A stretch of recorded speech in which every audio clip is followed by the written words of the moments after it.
Bai, 6:30 plazan gatuko gea frontoian, eta egingo dugu kalejira txiki bat, adimendiaino, bai, eta ekitaldea aningo da, baina, bueno, 7 ordu gutxi inguru, edo. 6:30 plazan da deialdia. Bueno, ez dakit dena posible den esan, agian, badago sorpresalen bat edo. Mira, kontatzen dugu bertsolariekin beti bertsolariak imarria presente, eta badute bere lekutxoa. Bertsolarien aldetik daukagu mostro bat, ez dena, beti reivindikatu duena aldetik zaletasuna hori, eta da Gelmari Peña Garrikano.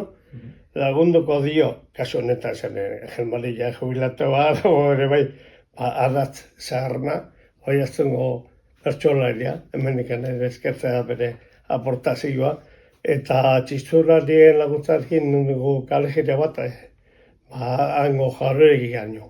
Eta naziko geraia aurkezpen guztiakin, konbidatuak aurkezten eta aurrera.